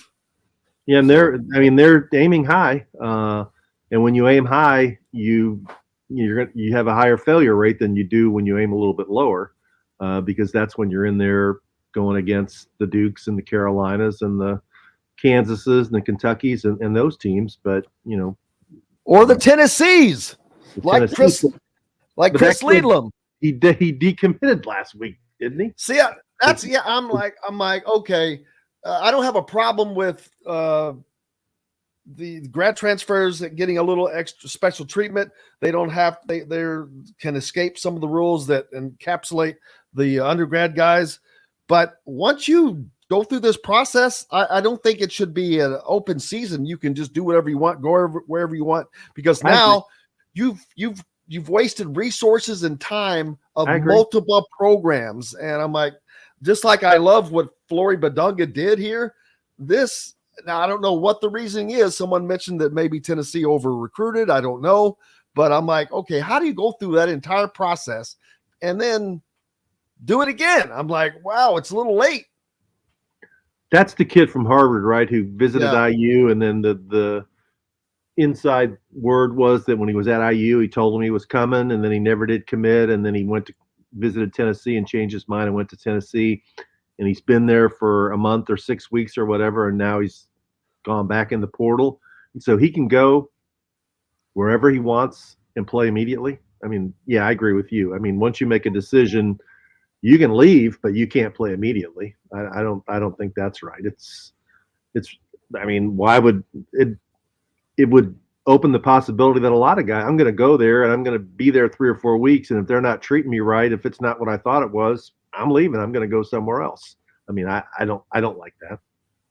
Yeah, it doesn't. I'm sure the coaches do. I mean, Rick Barnes probably doesn't like it. No coach would like it. Right. Just like adding a guy this late. Indiana has an open spot, but I don't know that they really want to add a guy this late at that position. Right. Well, now that you have Mbako, that'd be silly. I mean, they play pretty much the same position, and Mbako's a more talented player, and you've committed to him. I think that would be that's not going to happen. That would be a bad move. Unless you can only wonder if there has been some kind of tampering, which I'm not saying that he's good enough to tamper with that, to put that kind of a risk out, but he's a senior. He's 18 points a game. He's important to somebody. Maybe he went to Tennessee and decided, this isn't for me. I don't know. I mean, if you've been to Harvard and then you go to Knoxville, that's a pretty different change. I don't know where he's from. If he's in East Tennessee Coast, is not the Harvard of the South. No, it's not. Vanderbilt might be, but not Harvard. But I don't know enough about the kid, so who knows where he ends up. But we'll see. So what is going on with you? We've got the TBT team coming up that Louisville has a team in. As that's get ready. Mo Creek's going to be here, baby. Mo Is Creek's he playing here. He's playing for Louisville? No, he's playing for Maryland. How about that? Wow. Mo Creek's playing for Maryland. It's going to be an interesting group of teams here. One of them is a University of Florida team that has 3 starters. Well, it's supposed to have, you never know who's going to show up, but they're supposed to have 3 starters from their back-to-back national championship teams. How about that? So those guys are still walking? Lee Humphrey, the shooter, Torian Green, the point guard, and Corey Brewer, who actually was a top 10 draft pick and played in the NBA. They're the 2 other starters who aren't on the team are Horford and Noah. So yeah, we'll see if they actually show up, but it's going to be Isn't that like 25 years ago? No, it was 2006 and 2007. Mario Chalmers is playing for Kansas. I was thinking it was 10 years earlier than that. Okay. So 15 years ago. It's not bad. Yeah. They're older for sure, and we remember them the way we remember them. I'm sure they're not that way anymore. Just like watching these Louisville guys who've been here in town. Purdue has a team. Robbie Hummel's playing. Yeah, I was getting ready to say that. Robbie back off of the TV deal. Of course, he's not that far removed from playing, but yeah, he's a couple years younger than those guys, but not many. But he's had some serious injury problems. He needs to be careful. And man, if you're not full court basketball, I remember the last time I ever played full court basketball. And I remember in my mind before it was over thinking this will be the last time I ever play full court basketball. I agree. Because it's like soccer, man. You're up and down, up and down, up and down. And well, you can blow out a knee or an Achilles or whatever at any time. And I wasn't there in time yesterday, but they had their media availability. I talked to some players, but I talked to some people who were there who watched the practice and said a couple of the Louisville guys were carrying a little extra poundage and they would have some trouble playing many minutes in this thing next week. They're playing an Auburn team. So this thing is really growing though. I mean, we've talked about this before. I'm surprised that Indiana hasn't been able to get a team together. I know they've tried a couple of times, but Kansas has one, Syracuse has one, Purdue has one, Xavier, West Virginia, Texas Tech, Wichita State, Florida. I mean, I can go on and on. It's growing in popularity. This is the 10th year for this tournament. And this will eventually, I think it eventually is going to be something that I don't want to say use for recruiting, but anytime you're getting your school, your team, your program mentioned on national TV, guys watch us. The players, they're watching these games. And you know what I think Louisville's using it for, which I think is wise, is that after the struggles they've had the last few years and the people who've been, disappointed or upset about how the basketball program has performed, this is a way to kind of bring the fans back together and say, remember the way it used to be and what it can be again. And, they're letting them use the practice facility to practice there. They've done multiple press conferences there. They're kind of, they're fine with them using the brand to sort of re-energize the fan base, which I think is smart. Yeah, I'd like to see Indiana, Purdue, Notre Dame, Butler all have teams in it, or they could just do a state of Indiana team. That'd be fun. And kind of bring some of those guys together. That would be a fun thing to see as well. something different, because a lot of these guys don't necessarily play for the college teams, and the college aspect is kind of relatively new the last couple of years with Right. people forging those teams, which it's kind of a good thing though to see. And I think, like I said, it's good for the programs. And I would be shocked if Indiana does not continue to try to cultivate that just for that reason specifically. Right. And as I wrote about yesterday, I'll be interested to see what kind of crowd they have. The record crowd is like 7,100 at Wichita. Wichita's had 5 of the top 5 largest crowds in the history of the thing. Texas Tech is making a big push to have a big crowd. I think they say they've sold about 5,000 tickets here. And I think if this team with Peyton Siva, Russ Smith, and Shane Bohannon playing, the 3 guys from the 2013 team, with those guys playing, if they can win a game or two, I think they could get 8 or 9, 10,000 out of Freedom Hall. But we'll see, because there's not a lot. What else is going on right now? I mean, college football media days is going on, and we're waiting for the Little League World Series, man. Yeah. I mean, yeah. Women's World Cup. I mean, there's 6 players from the local women's professional soccer team who are playing in the World Cup. So there's some interest in that here. Baseball a little bit, but this is a basketball area just like, Bloomington is. And I think if you had a team in the TVT, people, Holzkamp, but if Maurice Creek and Watford and Kyle Guy. Yeah, Will Sheehy and guys like that got together and have a team, I think people would get into it. You got Kyle Guy, you've got the oh gosh dang it, Teagues. Marcus and Jeff Teague. I mean, it won't be long, and Eric Gordon will be available to play. I saw Joey Brunk was playing with the Teagues the other day up in Indianapolis in some video. Yeah, you could come up with a team. It wouldn't be that hard.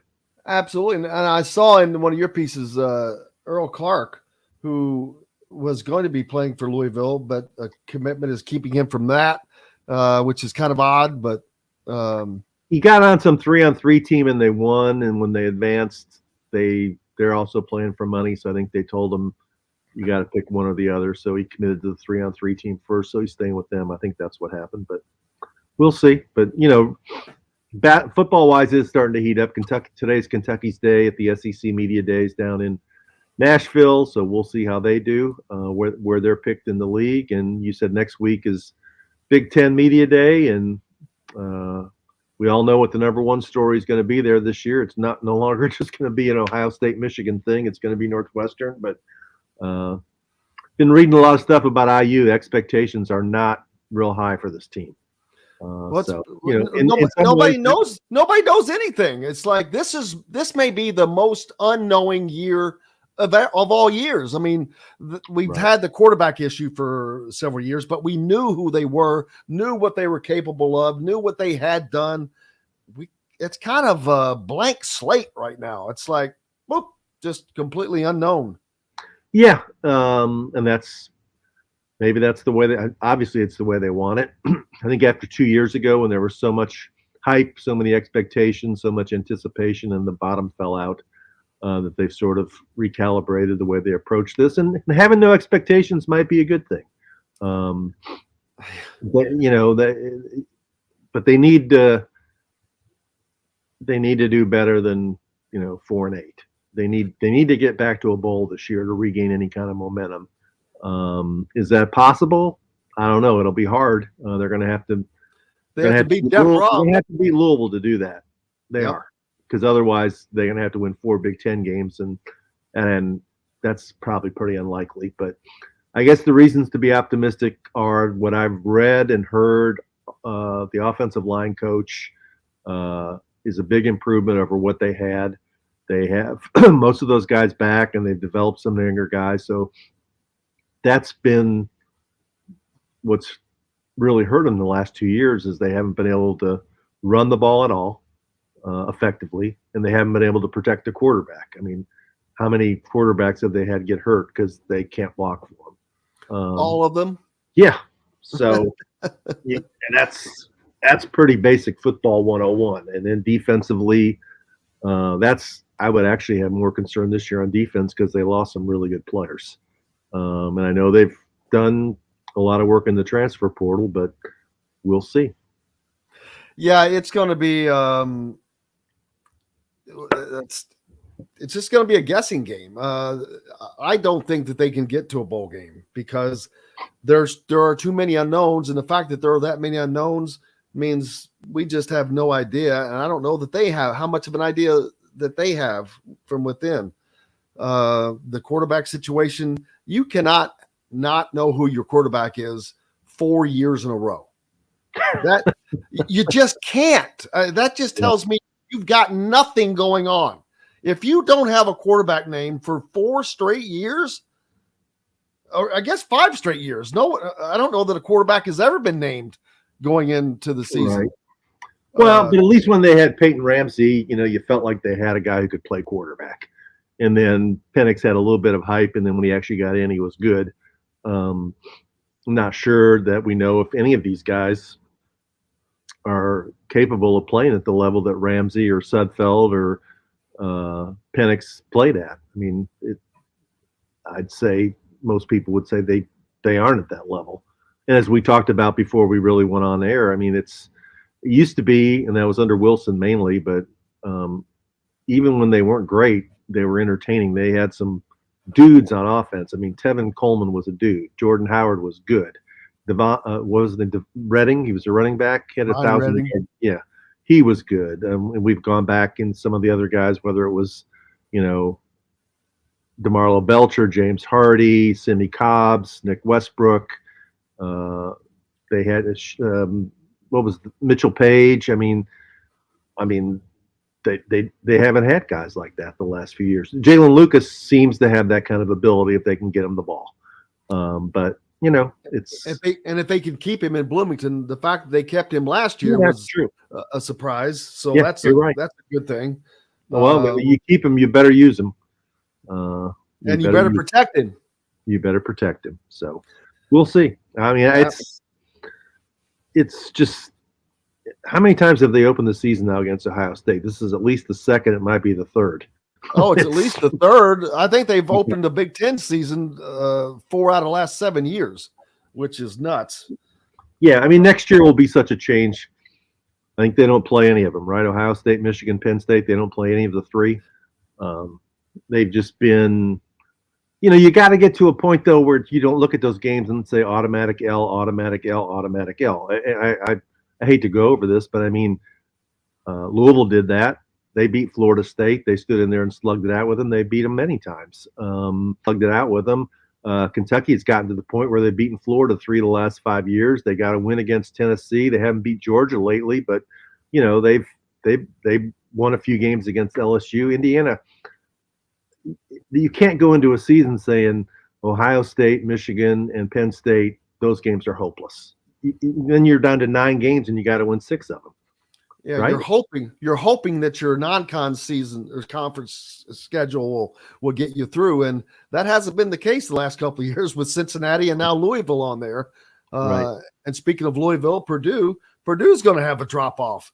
The change in coaches always creates a little problem, but I think Purdue's going to drop off a little further than people realize. Yeah, I mean, their quarterback's gone to the NFL, right? And then the kid who was supposed to be the backup transferred to Louisville. And, I'm sure they had some other attrition. I think a couple of other guys off that team transferred to Louisville. So, yeah, I mean, where's the game this year? It's at Purdue, I think, though, right? Didn't they play them? Yes, I believe you are correct, sir. Yeah, that's a game. If you're going to be good, you got to be able to beat Purdue. And how many years have they lost to Purdue in a row now? At least they didn't play them in 2020 because of the pandemic, but they lost to them in 21 and 22, maybe 3 in a row, either 2 or 3 in a row. I know Tom Allen's only beaten them once, right? Yep, it's not good. At least Archie Miller's not here anymore, so they got rid of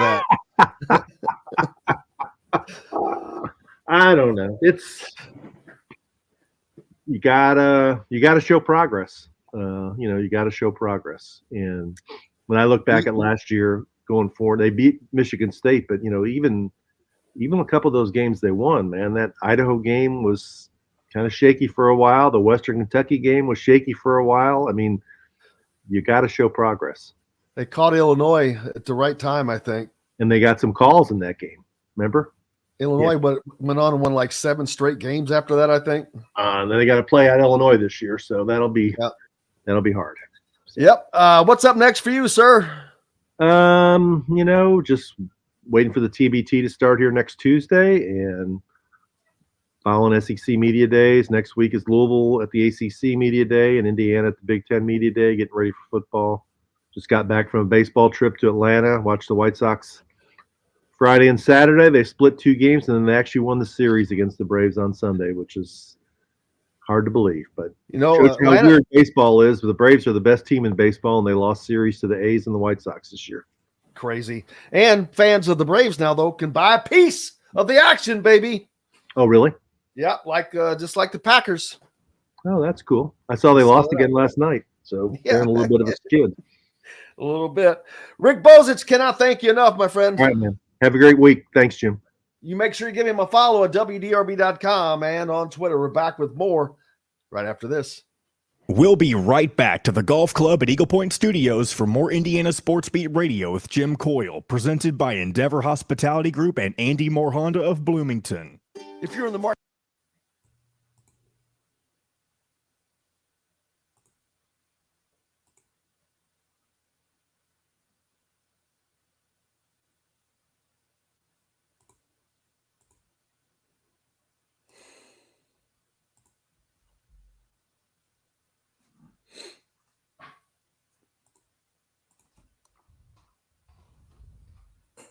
Bang, bang, clip, clop, bang, bang, clip, clop, bang, bang. You know what that is?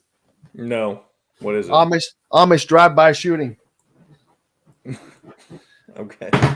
But Can't say shooting. Burn. Can't say shooting. Maybe Dustin Shooty will have to change his last name so it doesn't sound like Shooty. Like he's shooting. Oh, Chudy. Chudy.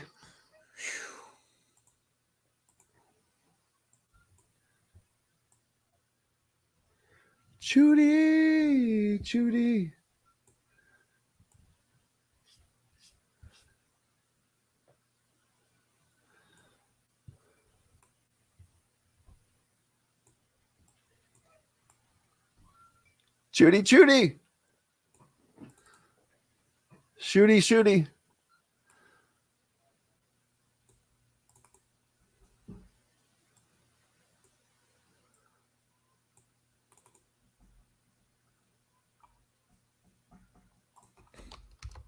I believe you are correct, Forrest.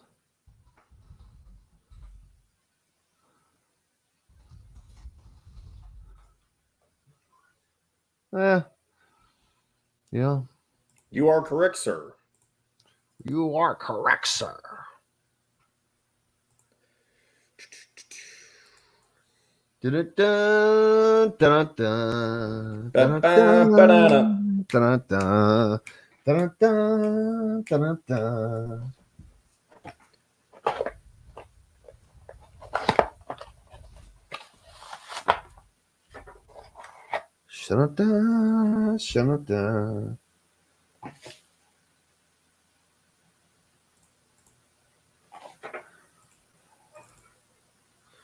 Stupid clocks.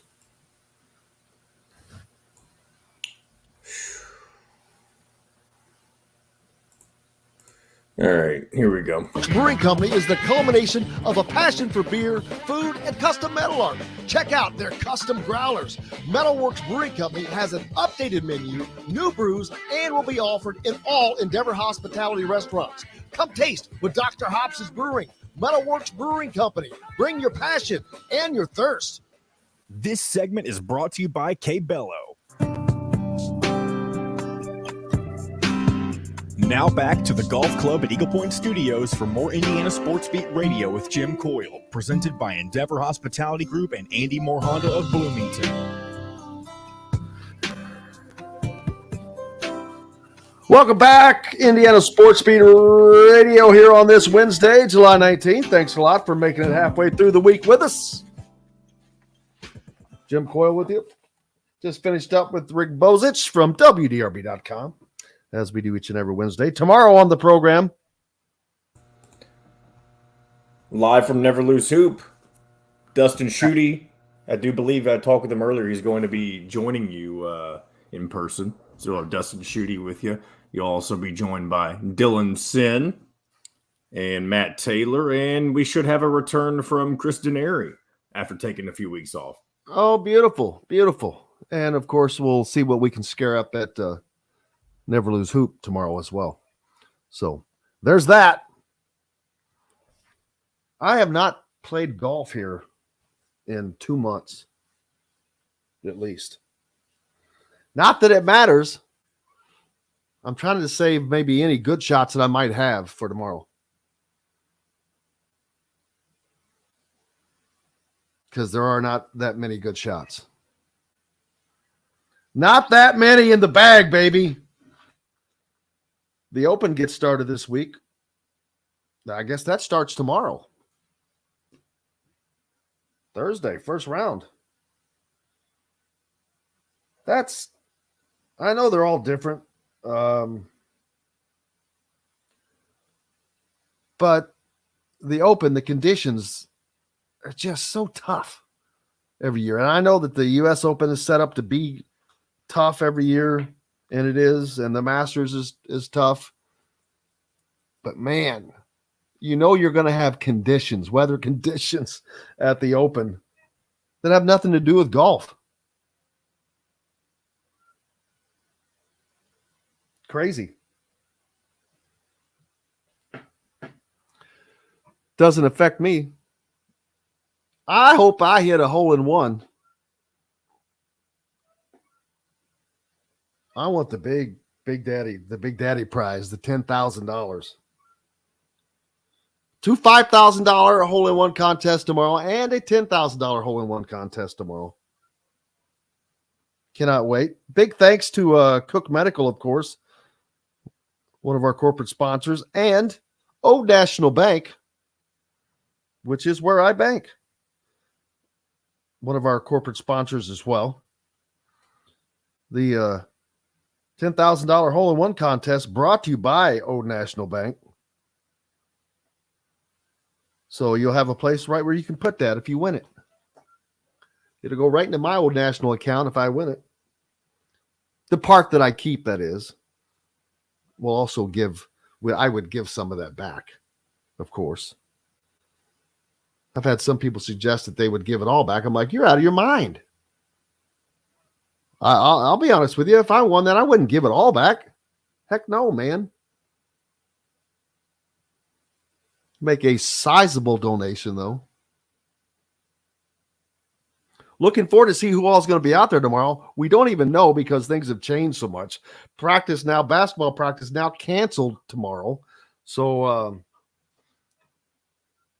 we're going to have more people available than we had thought. So looking forward to that. Hope to see you out here. I know that Ryan and Sherry, listeners from up north, are playing. Jennifer normally plays, but she is out of town. Scott Laskowski, he's playing. Looking forward to seeing Scotty Boy. And the Hulls, of course, JC, Jay, Jordan, Joni, the whole crew. It'll be a fun day. Hopefully you can come out no matter what, even if you're not playing. Next year, I'm thinking we should do pickleball, add a pickleball tournament to it. They've got all these pickleball courts out here. No, I've never played that game. Maybe I can go see how long I can go without playing. Hey, welcome back tomorrow. I cannot wait. Looking forward to talking to Chris Denary, Matt Taylor, Schutte Dustin, and Dylan Sin. Big thanks to Cal Neddenriep and Rick Bozich from today, and of course, John, the producer, for keeping us between the white lines. Most importantly, thanks to you guys. Without you, we have no reason to be here. But we're grateful for that each and every day. And no matter how you listen to us, we're grateful that you found us. We're back tomorrow to do it all again. Until then, I am Jim Coyle. I will see you on the radio. Thanks for listening to Indiana Sports Beat Radio. Be sure to subscribe to our YouTube page for more clips and team coverage of Indiana basketball, football, and more. You can also find full episodes and tons of other content on thehoosier.com. We'll see you next time for another edition of Indiana Sports Beat Radio.